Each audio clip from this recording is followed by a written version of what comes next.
Setelah semua dasar-dasar membuat landing page yang high converting teman-teman sudah kuasain, ada beberapa hal yang bisa kita lakukan lebih jauh lagi. Dan ini saya akan share 10 tools atau cara untuk meningkatkan conversion rate landing page-nya teman-teman. Jadi yang pertama adalah bikin tombol melayang atau floating button. Floating button seperti gambar di sini adalah jika user scroll, tetap ada button yang melayang di sana, jadi memastikan bahwa button tersebut kelihatan dan user dengan mudah bisa klik untuk melakukan action. Nah, yang diukur ketika kita mencoba teknik ini adalah conversion rate dan cost per lead. Apakah dengan adanya button ini, cost per lead dan conversion rate bisa lebih baik? Kemudian sticky banner. Nah, sticky banner itu contohnya di sini. Jadi ketika teman-teman scroll, kalau floating button adalah button terutama biasanya di bawah yang floating selalu ada. Kalau ini di atas dan sifatnya promosional. Jadi mungkin nggak sama dengan apa produk yang diiklankan, tapi sesuatu yang levelnya brand level. Misalnya ketika ada momen-momen festif. Nah, itu bisa teman-teman taruh di sticky banner. Ketiga adalah penambahan social proof. Jadi social proof pada umumnya itu yang kita bahas di video-video sebelumnya, yaitu testimonials, media, peliputan media, kemudian logo-logo clients, dan seterusnya. Nah, di sini kita bisa tambahkan, misalnya adalah logo-logo payment gateway atau payment method yang teman-teman punya. Atau misalnya awards dan social proof lainnya yang membuktikan bahwa klaim teman-teman itu memang benar dan juga bertransaksi dengan teman-teman itu sesuatu yang aman. Yang keempat adalah exit intent pop-up. Jadi kalau misalnya teman-teman buka browser di desktop, terus di hover ke atas, keluar dari tabnya, itu exit intent pop-up akan muncul seakan-akan menahan kita untuk close tab dan melakukan action yang mungkin lebih ringan daripada action yang sebenarnya di landing page kita. Misalnya di landing page adalah mengisi form dengan 10 pertanyaan, tapi daripada kita kehilangan traffic tersebut karena mungkin dia mau exit, kita bisa kasih exit intent pop-up ini. Yang kelima adalah value stack. Value stack adalah teknik di mana kita menambahkan value-value dan kita kuantifikasi. Kita tulis value atau nilai dari harga jasa kita dan menjualnya dengan harga di bawah value yang tertulis. Misalnya gini, kalau teman-teman jualan sebuah software SEO dan di situ ada benefit-benefit yang sebenarnya sama dengan teman-teman hire SEO specialist misalnya. Nah, teman-teman bisa tulis di situ, hire SEO specialist misalnya 10 juta. Kemudian hire SEO writer, value-nya misalnya 7 juta dan seterusnya.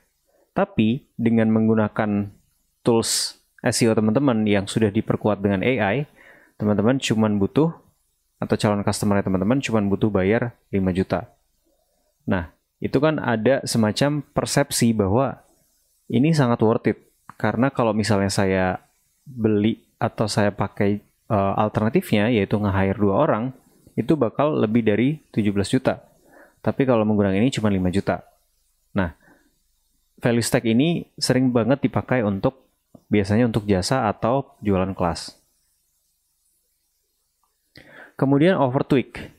Jadi kadang conversion rate kita itu nggak terlalu bagus karena offer kita nggak terlalu menarik atau terlalu mahal atau terlalu kompleks untuk dimengerti.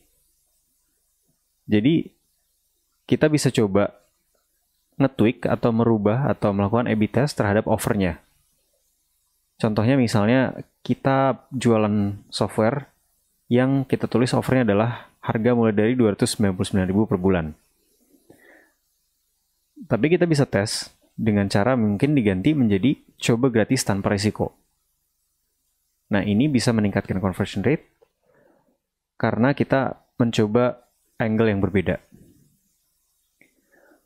Kalau teman-teman pakai form, kita bisa coba multi-step form, terutama jika teman-teman menanyakan banyak pertanyaan. Nah, dengan adanya multi-step form, mereka akan memiliki persepsi bahwa sebenarnya mengisi ini mudah. Misalnya di sini cuma satu pertanyaan. Padahal di sini di section 2 dan 3 itu ada 2 atau 3 pertanyaan lagi. Tapi seakan-akan mereka ini hanya ditanya 1 atau 2 pertanyaan. Jadi secara psikologis ini lebih tidak intimidating dan tidak bikin males dibandingkan dengan langsung 10 fields pertanyaan dalam satu halaman. Ini bisa teman-teman coba juga. Kemudian selanjutnya adalah A/B test headline. Jadi tadi kita sudah bahas tentang offer, sekarang kita bahas tentang headline. Jadi kita perlu A/B test dan bisa lakukan A/B test dengan di level headline. Jadi misalnya kita pakai versi kreatif, copywriting, dan kita tes juga versi direct copywriting. Jadi langsung jualan produknya apa. Nah ini nanti kita bisa tes, A/B test, datangkan traffic yang sama, kemudian cek mana yang lebih perform. 9 adalah chatbot. Jadi teman-teman kalau punya website, teman-teman bisa install chatbot. Ini salah satunya bisa dipakai pakai tools Drift namanya. Nah, Drift ini sendiri bisa melakukan proactive chat, di mana setelah teman-teman scroll selama 5 detik misalnya, dia akan ngechat seperti ini. Misalnya, great to see you, how can I help? Tuh. Nah, ini memastikan visitor bakal ngeliat ini. Jadi mereka lagi asik baca, tiba-tiba ada attention-nya pindah ke sini. Karena di sini ada proactive chat dari bot.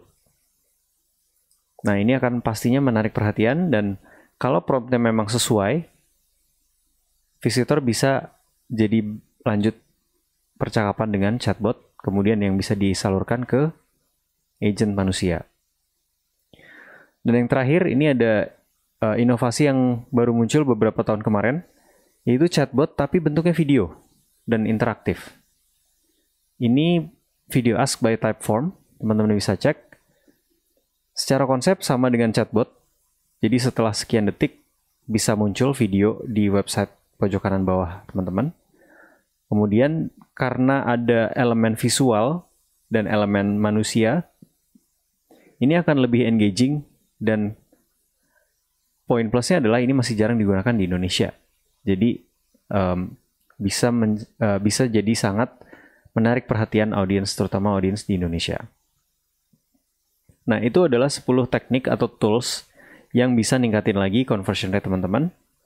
Jadi, teman-teman bisa pakai coba salah satu dan cek apakah ada peningkatan di performa landing page teman-teman.